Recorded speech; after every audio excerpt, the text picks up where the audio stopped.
Hello everyone. तो आज का दिन एवरी इंडियन के लिए एक प्राउड मोमेंट है, क्योंकि दुनिया के सबसे उन्नत विमानों में से एक राफेल 29 जुलाई को हरियाणा के अंबाला एयरबेस पर लैंड कर चुका है। और इसे भारत के लिए गेम चेंजर बताया जा रहा है। डेफिनेटली यह भारतीय एयरफोर्स के लिए एक गेम चेंजर साबित हो सकता है, क्योंकि इससे भारतीय एयरफोर्स को स्ट्रेंथ मिलेगी और हम अपनी सीमाओं की सुरक्षा और बेहतर तरीके से कर पाएंगे।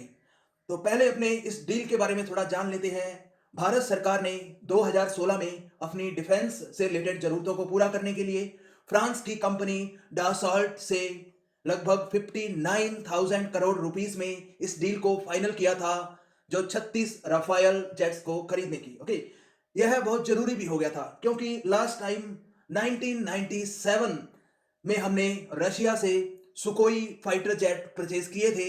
उसके बाद से कोई मेजर अपडेशन नहीं हुआ था लगभग 2 दशकों से।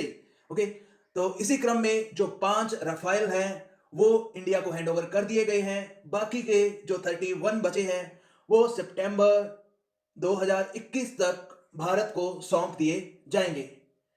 क्योंकि अभी जो करंट सिनेरियो बन रहा है उसमें यदि हम देखें तो इंडिया को चाइना और पाकिस्तान से इकट्ठे भी निपटना पड़ सकता है, यानी टू फ्रंट वॉर की सिचुएशन भी क्रिएट हो सकती है।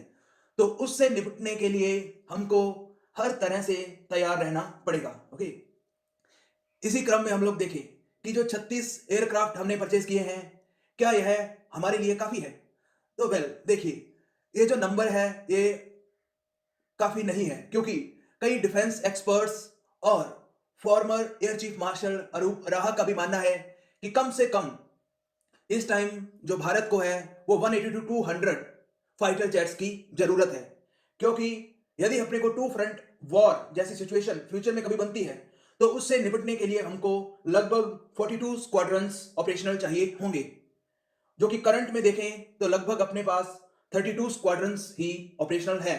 और एक एक स्क्वाड्रन में 18 फाइटर जेट्स, 16 से 18 फाइटर जेट्स के करीबन होते हैं। ओके, तो इस संदर्भ में भी देखें तो हमको लगभग 180 से 200 फाइटर जेट्स चाहिए होंगे। ओके, लेकिन अभी के लिए ये एक मेजर डेवलपमेंट हुई है जो राफेल को इंडियन एयरफोर्स में शामिल किया गया है। तो अपने जानेंगे अब राफेल के बारे में कि क्यों यह दुनिया के उन्नत विमानों में अपना स्थान रखता है। देखिए, राफेल एक मल्टी रोल फाइटर एयरक्राफ्ट है।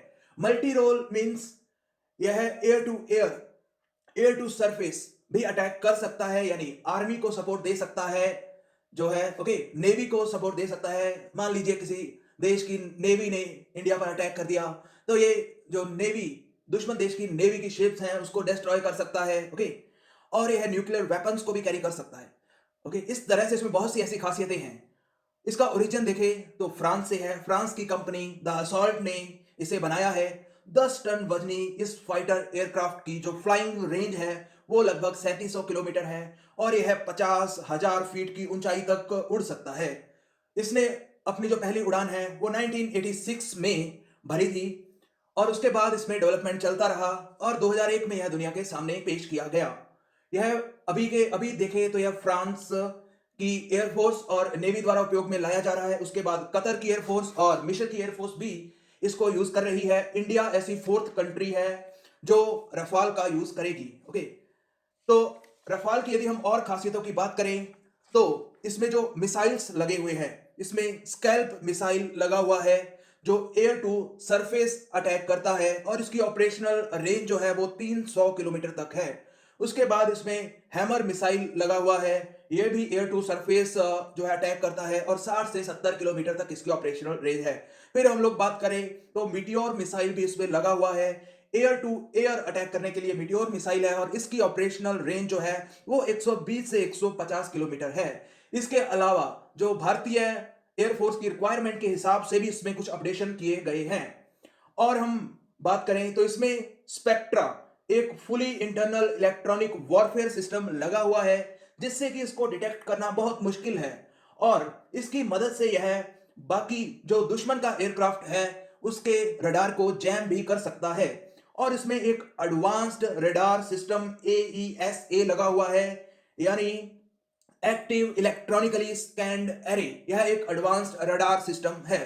ओके, तो इन सभी विशेषताएं जो 4.5th जनरेशन के जो इस एयरक्राफ्ट को दूसरे एयरक्राफ्ट से अलग बनाती हैं, तो निश्चित रूप से ही यह इंडियन एयरफोर्स की स्ट्रेंथ में एक बहुत बढ़ोतरी करेगा। ओके, तो अभी हम लोग बात करें कि क्या यह सबसे आधुनिक फाइटर जेट है। तो देखिए नहीं, हम लोग बात करें यदि फिफ्थ जनरेशन जो फाइटर जेट है उनके बारे में, तो अमेरिका के पास F-22 रैप्टर और F-35 फिफ्थ जनरेशन के जो फाइटर जेट हैं वो मौजूद है, और ये किसी देश को सेल नहीं करते हैं। दूसरा हम देखें तो रशिया, रशिया के पास सुखोई Su-57 जो डेवलप कर रहे हैं, वो भी फिफ्थ जनरेशन का जो है फाइटर जेट है। बेसिकली फिफ्थ जनरेशन कैसे डिसाइड होती है कि कोई विमान जो है वो फिफ्थ जनरेशन का है या फोर्थ का है, तो ये उसकी स्पेसिफिकेशन के हिसाब से डिसाइड किया जाता है। जैसे सबसे महत्वपूर्ण जो फिफ्थ जनरेशन में है वो है आपके स्टेल्थ टेक्नोलॉजी।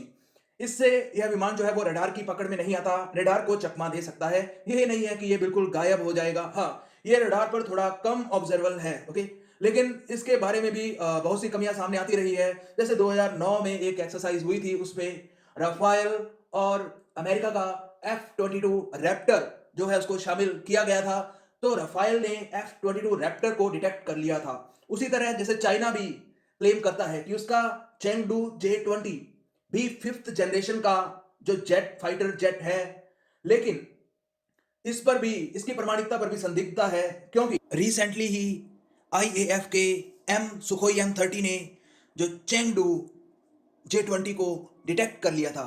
तो इसकी जो स्टेल्थ टेक्निक का जो चाइना कह रहा है इसमें यूज हुआ है, इस पर भी क्वेश्चन मार्क खड़ा करता है। ओके, और यदि हम लोग देखें तो जो J-20 है वो अभी तक किसी भी वॉर में यूज नहीं हुआ है, जबकि राफेल अपना लोहा अफगानिस्तान, सीरिया, माली, लीबिया, इराक में मनवा चुका है। इस प्रकार हमने देखा कि जो राफेल है वो J-20 को हर मामले में पूरी टक्कर देता है, और कई मामलों में तो यह J-20 से भी फार बेटर है, और जो पाकिस्तानी F-16 है वो भी इसके बराबरी में कहीं नहीं ठहरता। ओके, तो ओवरऑल यदि हम इस डेवलपमेंट को देखें तो भारत सरकार द्वारा बहुत अच्छा कदम उठाया गया, क्योंकि इसकी सख्त ज़रूरत थी जो करंट सिनेरियो के हिसाब से।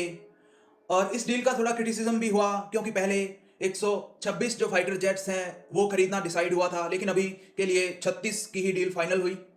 लेकिन इसमें भी गवर्नमेंट की कोई लॉन्ग टर्म पॉलिसीज हो सकती है कि शायद हम जैसे रशिया के साथ फिफ्थ जनरेशन जो फाइटर जेट है उसके लिए हम रशिया के साथ मिलकर विकसित कर रहे थे, हो सकता है वो प्रोजेक्ट दोबारा स्टार्ट हो, या अपने कोई इंडिया में ही इसे मैन्युफैक्चरिंग करने का प्लान भी हो सकता है। तो वो तो फ्यूचर की बातें हैं। तो आज के लिए इतना ही। तो आपको हमारा ये प्रयास कैसा लगा आप कमेंट सेक्शन में हमें ज़रूर बताइए। Okay friends, thanks for watching.